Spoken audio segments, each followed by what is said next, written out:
So today we're going to be talking about planning your record, kind of casting the overall vision for your record, choosing your songs, all of that kind of vision casting that goes into what you need to do and think about before you actually head into the studio. So I'm joined by Johnny Duke, who produced my EP, Hitch a Ride.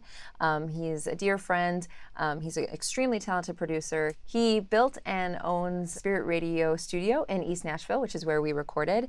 And we're just going to talk a little bit about our experience working together and planning our record. So thank you for joining me today, Johnny. Thanks for having me, Leah. So when I came to you with my songs and you looked me up and heard what I was kind of doing, like what were you thinking? Like how did you start to kind of cast a vision for what you wanted this project to be based off of what I was going for and what I sounded like? I think in a sense you had the original vision and I guess I felt like my job was to kind of help with your vision. I think the producer is more of a facilitator, and but the origin of the vision was completely yours. I know like you and I went back and forth a ton between what songs we felt like, because you're right. I don't even know how many songs I sent you. I think I sent you You had a lot of songs. I had a lot. Yeah. And so we were trying to whittle it down to like a 5 or 6 song EP. And so, how did you, that initial pass through, kind of what were you looking for, and what were you thinking about when you were listening through the songs to decide which ones might make a good EP? I think there are stages of things to look for. The most important thing for me at first listen is kind of the emotion of the song. Like I listen, I think at first from more of an emotional standpoint of how honest is the song, how close to the heart, and how I listen for how much the singer connects with the lyrics and how honest that is. And then, from listening from kind of from the heart first, and then I'll maybe second listen through, I'll listen for tempo and feel, try to envision what songs would go together from a feel standpoint. And I think, put those two things together. So when we were choosing songs, I remember there were a couple songs that I like really, really wanted on the thing, like the title track, for example, Hitch a Ride. And that was not one of your original choices. Yeah, I do remember that. I had to be convinced on a couple of the tracks.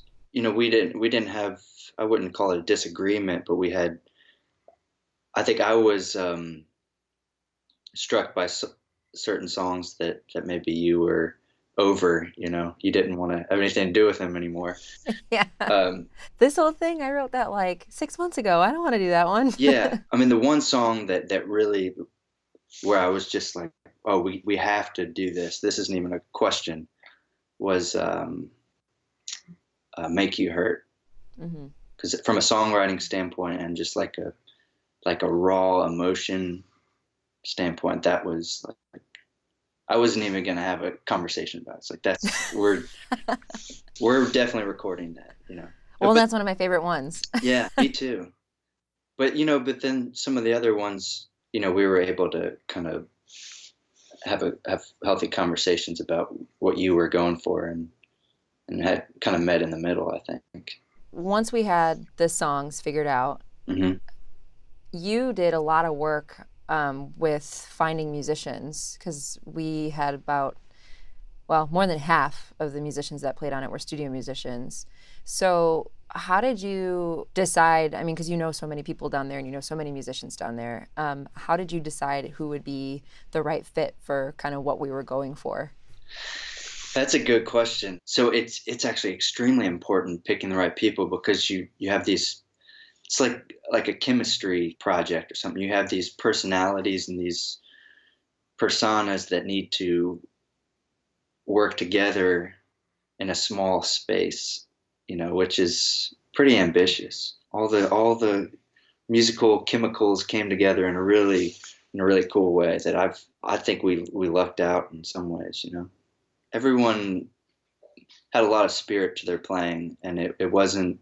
I knew going into it that we weren't going to make you know incredibly overly polished, clean, like kind of record because that's already been done before, and that's not as interesting, I think, as as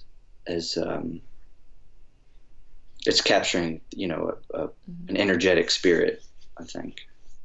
Well, so you bring up such an interesting point because I think there were multiple times, I think both of us, yes, going into it knew that we wanted this like really rock and roll record, right? But for me as an artist, if I'm listening to a lot of like top 40, all that stuff is super polished. Yeah. And so there were a few times where I was wanting something more polished and you were like, no, absolutely not. This is a rock and roll record. So as a producer, how do you work with an artist when something that they want in that moment is maybe incongruent with the overall vision for the record?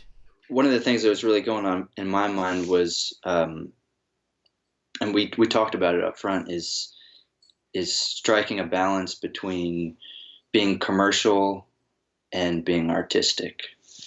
And I think, unfortunately, in today's popular country genre, I would argue that the commerciality of it has taken more of a precedence than the artistic intentions. And that was something that I was really conscious of, is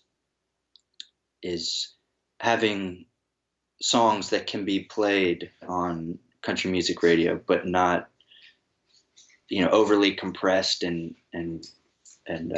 boxed into this formulaic pop country sound.